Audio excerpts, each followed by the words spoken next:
Luke chapter number 24, verse number 49. Luke chapter number 24, verse number 20, verse number 49, verse number 49. Some of the scriptures I will just give you them uwafunde in your spare time ekhaya. Luke chapter number 24, verse number 49. Listen carefully. I am sending the promise of my Father, the Holy Spirit, upon you, but you are to remain in the city of Jerusalem until you are clothed, fully equipped with power from on high.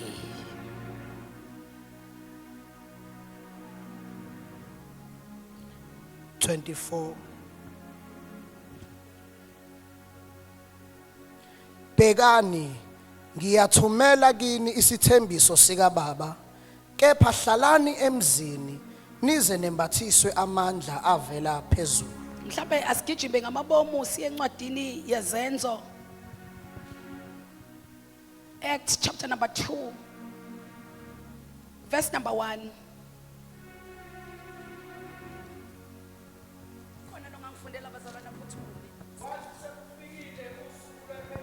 Yes, sir. Babebuthene ndawonye. Yebo. Ngokungazelelwe kwavela ezulwini inhlokomo. Kwangathi eyokuvunguza komoya onamandla. Yona yagcwalisa indlu yonke ababehlezi kuyo. Kwase kubonakala kubo izilimi ezahlukeneyo kwangathi ezomlilo. Verse number 42. Verse number 4. 42. Let's jump to verse number 42. Mfundisi wami. Verse number 42. Baqinisela njalo esifundisweni sabapostoli nasekuhlanganeni nasekuhluphekeleni nasekuhlephuleni isinkwa nasemikhulekweni. Verse number 43. Kepha kwaba yilona lowo muntu wehlelwa ngokwesaba kwenziwa ngabapostoli izimangaliso. Kwenziwa izimangaliso. Kwenziwani bazalwane? Somebody say signs and wonders.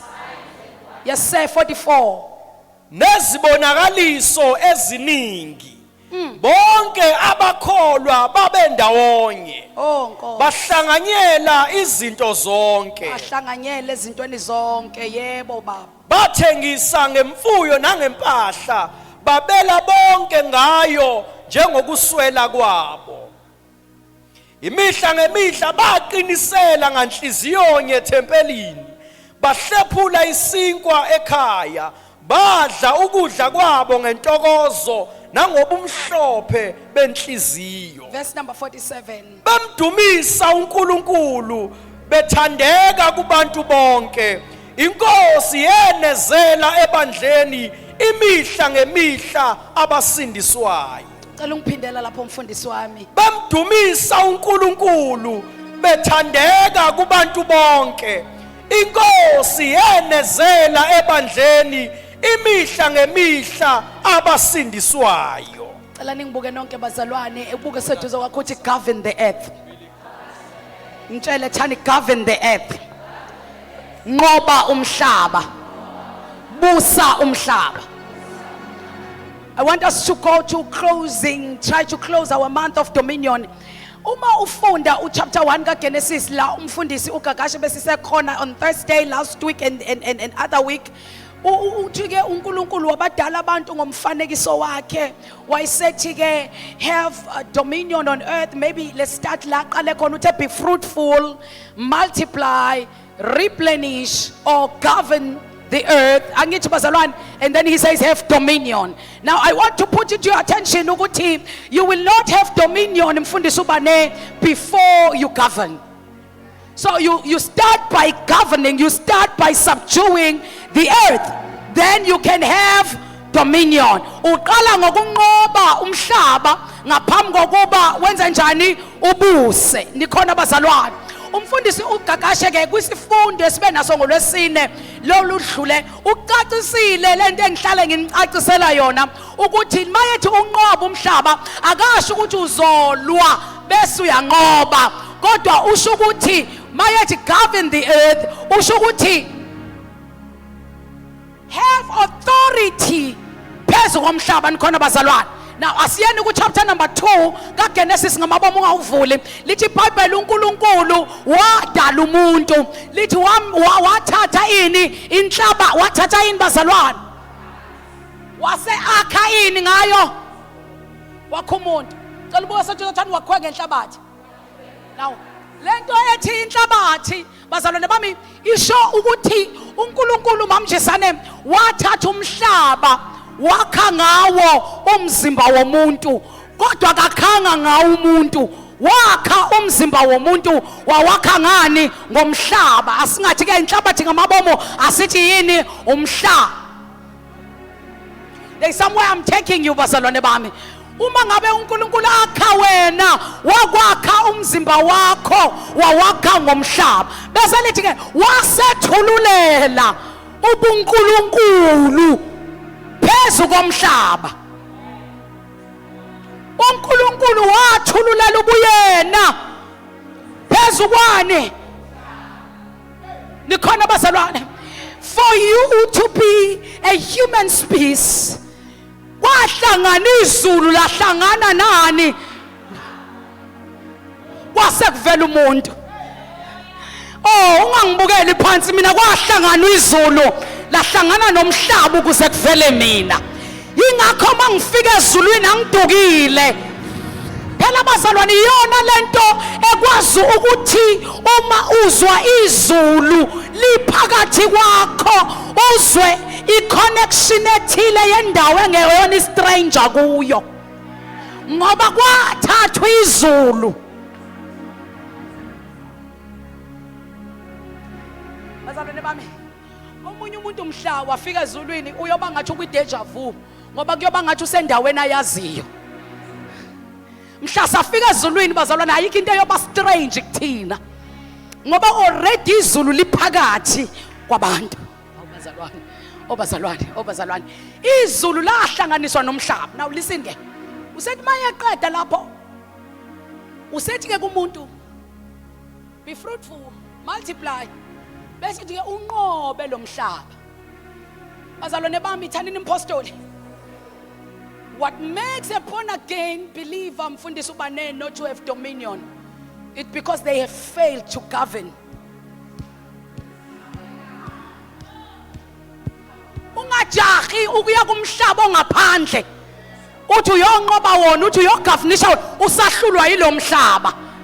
Oh bazalwane bami njengoba ku December lo mhlaba lo uthatha ikholo esindisiwe elikhuluma ngezilimi mampheki uphilisa isinomi kanjani ngoba lihlulwe ukunqoba. Tshela umakhelwane unqobe. Oh bazalwane lo mhlaba uyawunqoba ngaphambi kokuba uenjoy your power of dominion. Ngiyayizwa lento engifuna ukisho moya ongcwele ngilekelele kuba ngiyehlisele kulabo bazalwane. What has made, what has broke, what has killed many giants yini bazalwane? Kuhlulwa inyama, kuhlulwa umhlaba. What has made people to backslide is not the devil, ukuhlulwa umhlaba. Uthe uNkulunkulu unqobe awukwazi ukubusa ungawunqobanga. Ezinye zezinto ngabe ukude empilweni uma ungasubuke nje ngabe ususekubuseni kwakho wena wasuke wahlulwa ukunqoba. Lo ngicela untshalo sethana uyawunqotshwa lo mhlaba. Unqobe lo mhlaba lo mhlaba uyakhuluma. Uthe uJesu eseGetsemane eseya kwi-dominion mandate yakhe ngoba i-dominion mandate kaJesu yayizofulfilleka esiphambanweni. Yingakho kumazwi ayisikhombisa umuzwa ethi kwelokugcina itetelestai it is finished. It means i-dominion mandate yami sengifikile kuyona ifike ngoba sengifike esiphambanweni. Kodwa ngaphambi kokuba afike esiphambanweni kwamela nqobe lo mhlaba. Wathi esesengadini laphayana eyothandaza kuthiwa wathi mayethandaza waze wakhala kwaphuma ithuthu ngathi uzegazi wasumhlaba wasumhlaba uyakhuluma wathi awusayi lapha asiye esiphambanweni, asiye esiphambanweni, asiye esiphambanweni. Uzwakala uJesu enqoba umhlaba, uyawurebuke umhlaba. Luke chapter number 22 verse number 42 uthi baba lesitsha asedlule. Wayenzani uJesu mayesho njalo? Wayedila nomhlaba ngoba umhlaba wosuthi asaye esiphambanweni, kodwa uJesu wayazi ukuthi esiphambanweni is my dominion mandate. Angikwazi ukuvinjwa umhlaba ukuthi ngingafiki kwidominion yami. Tshela makhelwane ngoba umhlaba, ngoba umhlaba, ngoba inyama yakho, ngoba inyama yakho. Ikude kakhulu leyo ufuna ukunqoba amadimoni sahlula ukunqoba inyama yakho. In fact, mawuke wanqoba inyama yakho amadimoni anqobekile. The greatest demon you can fight with is a demon of your flesh. Ngoba umhlaba azwakala ethi Nkosi asedlulile sitsha, kodwa makuyintando yakho. Bese ke not my will. Hayi intando yenyama yami, hayi intando yomhlaba, kodwa intando yakho. Ingakho mayibafundisa ukuthandaza uthi nibathandaza nithi intando yakho mayenziwe kulomhlaba njengoba yenziwa emazulwini. Ungafuni inyama yakho ikwenzisa izinto engenziwe ezulwini. Angikhuluma kahle uDisemba, umzalulo silini uzofika nephalphele. Ungavumi intando yakhe ingenzeke enyameni yakho. Kodwa yenzeke enyameni yakho njengoba yenzeke ezulwini. Khuluma kahle uyekhaya. Abafana bazobedekiwe mntanami, bazobedekiwe bephumeke yonke indawo. Kodwa ngithi ungavumi inyama yakho ikwenzisa into engenziwe ezulwini. Ngoba umhlaba.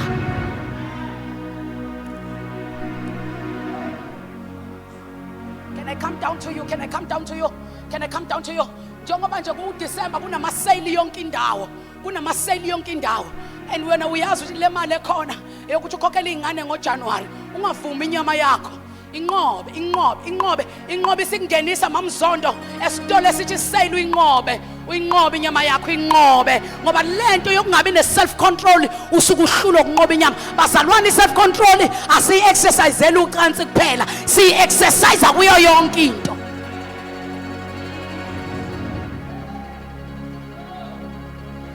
Uyisono ukuspenda imali ongenayo, kuyisono. Yeah, so lento self control asingayikhulumi kakhulu ekuyibambele ebungcweleni bobunsizwa insindo nobuntombi into kanti awukho ngcwele ezimalini. Fanele uma unqoba umhlaba bazalwane, unqobe appetite yokwenza izikweletu, inqobe appetite yokwenza izikweletu mntanami, ngoba ayikho isono esithandela umuntu njengesono sezikweletu.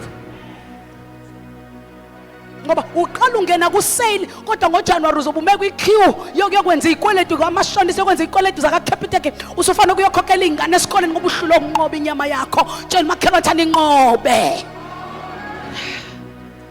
Am I preaching good? Nizongithanda kodwa noma ngibuyele eGoli. Lalelani, inqobe inyama yakho. Zinqobe kuwe. Ngoba wena kuwe. Vikela wena kuwe. Nqaba ngawe kuwe.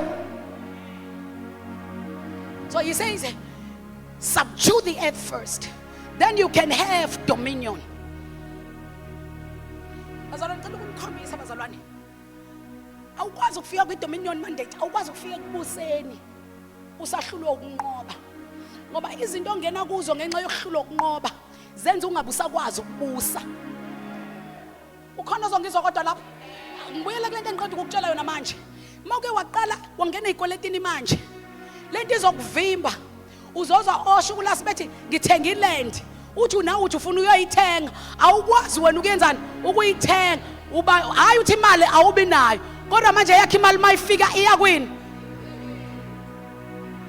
So you don't have land, not because there is no land without compensation, not because amabhunu athatha land. No, or you don't have land because uhlulwa ukunqoba inyama yakho. yakufaka ezintweni ongamele ngabe ungene kuzo. Uyoba ke isigayigayi ke sepolitiki hots uhlala uyoshaya itoyitoyi sifundiswe lethu kumabhonu. Yey wena ama site akhona ngabe la usuna island uhlula ukunqoba inyama.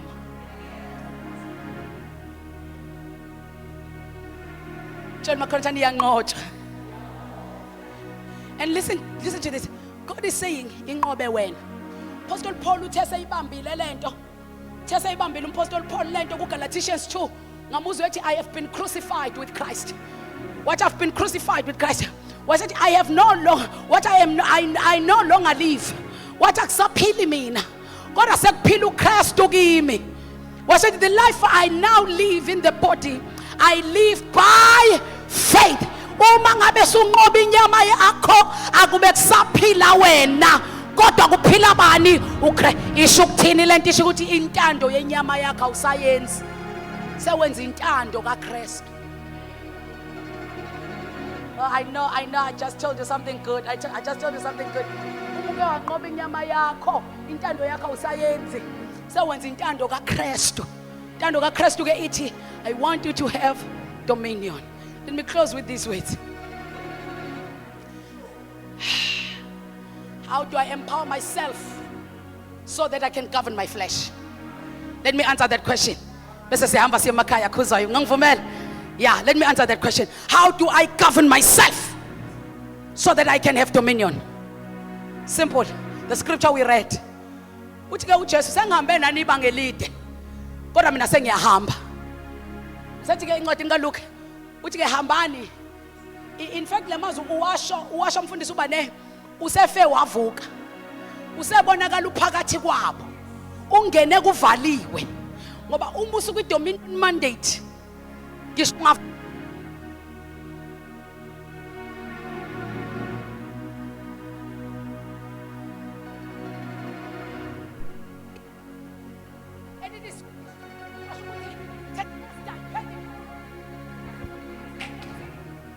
ngesikhathi esho njalo uJesu khona into eyenzeka wangena kwi dominion mandate masuke wangena ekubuseni ma kingdom citizen.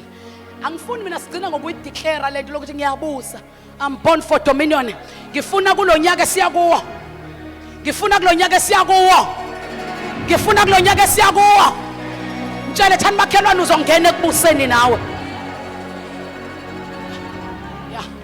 Angimele lento yokubusa uzuthi uyobusa ezulwini kanye noKristu. uKristu udinga ukubusa nawe emhlabeni ngawe. Kanti bafowethu wakudalelana uKristu uNkulunkulu ngezulu nomhlaba.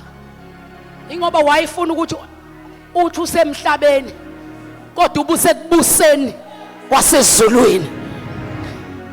So leyo kulinda ubuy and buy. Leyo kulinda ukubusa ezulwini.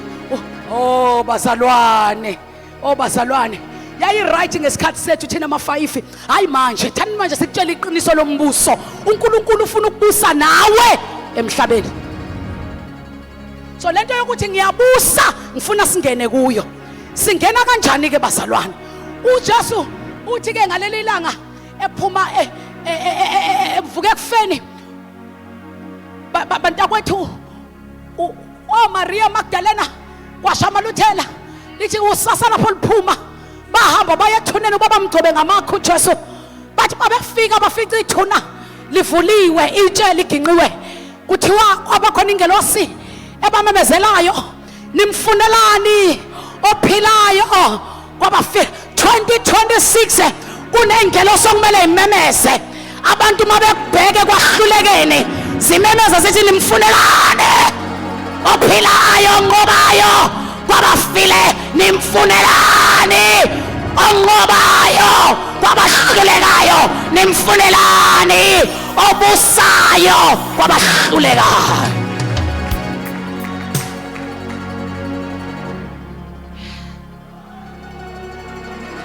When you enter dominion mandate kumele kube khona igidigidi ezifakazayo. Bethi bekhuluma ngawo kube khona igidigidi ezithi nimcingelani kuleyo nto lowo nimbhekelani kwabahlulekayo ngoba lona uyabusa. Nimncikelani kwizinto angasekho kuzo ngoba uyabusa. Sekuvela ukubusa kwakhe. Batho Maria mabefika endlini ngoba ngitheke eGoli. Ngithe eGoli umpostoli umfundisi uDilasi. Ngithe eGoli ngamabomu nje. Ngathi sengenzela nabaku live uma bayizwe lento ngoDisemba. Ngithi ke angazi ukuthi babangiselwana abantu besifazane empostoli mabeshumayela ngoba yiba babona kuqala ukuthi inkosi ivukile ayisekho. Mina ngokwami nje abantu abadeserve ukugijimisa le ndaba abayibonile. Abayibonile. Hayi abazule abayibonile. Abayibone qala. Hayi obani kanti abangene ethuneni bambona akasekho. Oh Maria Magdalena nimfunelani? Mina ngazi ukuthi kubangwani ngoba ungisho enkantolo thina amaloya nje uma ngabe silethe icala mpostoli kuthiwa uwitness I witness is an important witness. I witness. Manje ngazi ukuthi babangiselwani mina abantu ababonayo ukuthi akasekho ethuneni. Babona oPeter bengakabikho. Babona oLuke bengabonanga. Kuthi uyibona bagijima bayo baxoxela. Bathi inkosi ayisekho ithe asambe siyohlangana eGalile. Elento yamadoda nje yokuphika ayiqalanga nje manje. Akhona nje amadoda abaphikisayo. Athi nje ayikho leyo nto. Sifuna ukuyibonela thina. Twahamba jika lamadoda afika nawo afika bona. Athi athola labo mama bebeqinisile. Hawu bantu bafethu laba bantu bebeqinisile inkosi ayisekho. Vukile kwabafileyo. Bengekho lapho bengihlula nje bazana ngixoxela indaba zaseGoli. Mina ngazi babangiselwana abantu ababonayo. Ungeke phela siye 2026 naleyo nto. Awutshela makhelwane thani make up your mind. Ma kingdom citizen cela ukukhuluma nalabo abasadisturbeka uma bezwa abantu ko social media belokhu bekhuluma ngokuthi umfundisi wesifazane akekho. Ngicela ukukhuluma nawe namhlanje make up your mind. Ungangeni ku2026 nengqondo enjalo.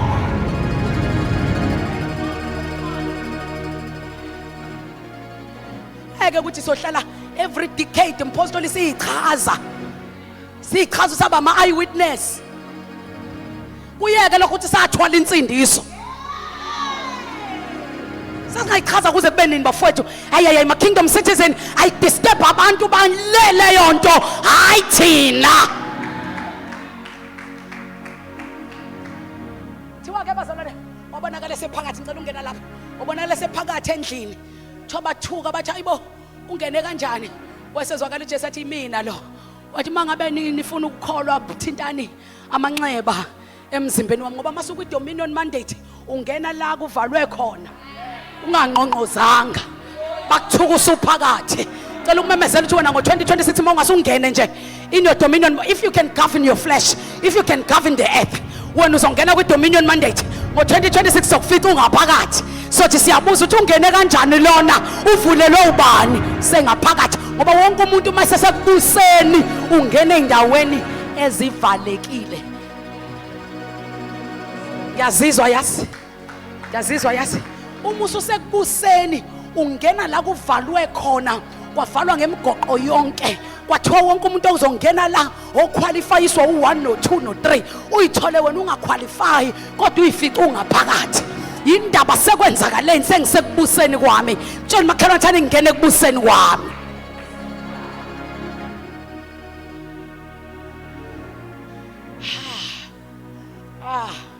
Bangena ekubuseni kwabo batholakala ukuthi uJesu sengaphakathi ethi ngithinteni mangabe ningakholwa ukuthi yimina nizobona ngamanxeba.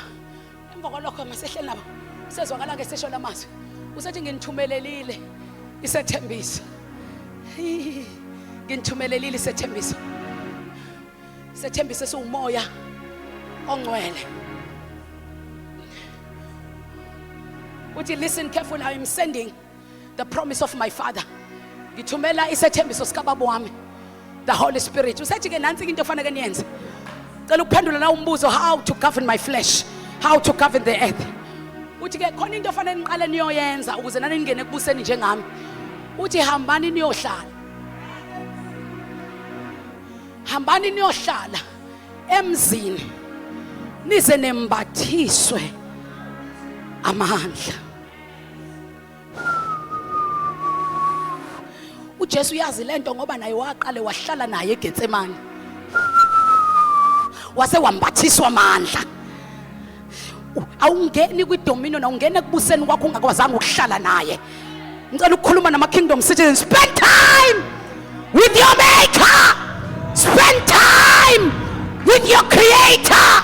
Spend time with him. Wathi hlalani.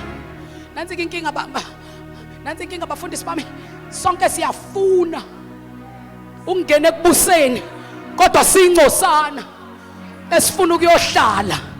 Kunenkinga ke mawungahlalanga emzini awumbathiswa amandla.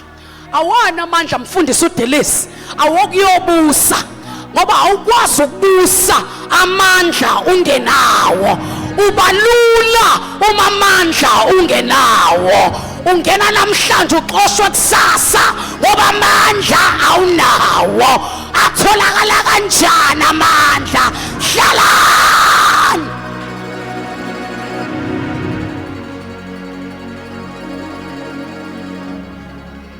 How to govern my earth? Hlala uze unjani? Ayikho inyama enganqoba mina uma ngemba.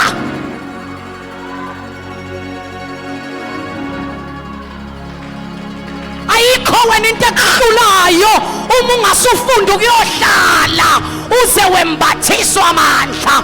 Izathu unganqobi uhlulwa ukuhlala. Cela ukumemezela kuDisemba abantu benza umathanda wabo.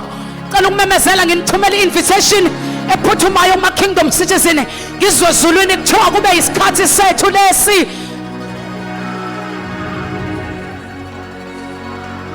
Isikhathi sethu lesi. Abanye bathi mabeyoyiburukisa wena isikhathi sakho. Ngicela ukuxoxela waye emsebenzini bevalile bakunika ithuba.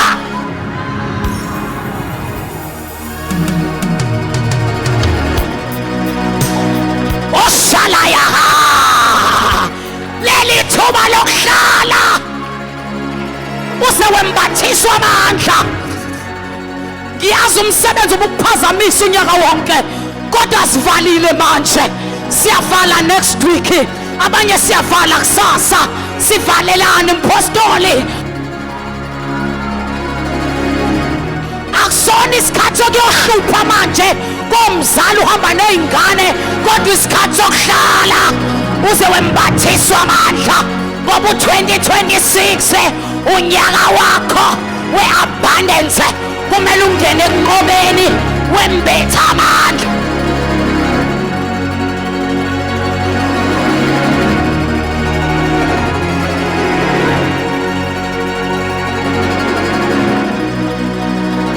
Yekela ingane ziye kwagogo. Hlala uze wembatha. I'm closing. Yekela ingane yekwababwayo wena yenza hla.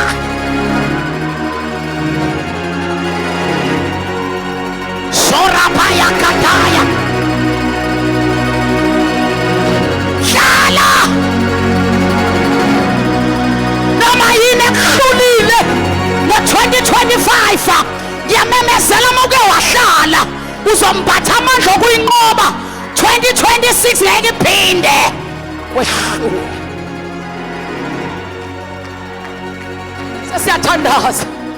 Sesiyathandaza. Ncwadini yezenzo la sifunde khona sesiyathandaza. Kuze kube nguna phakade sofela kuyo.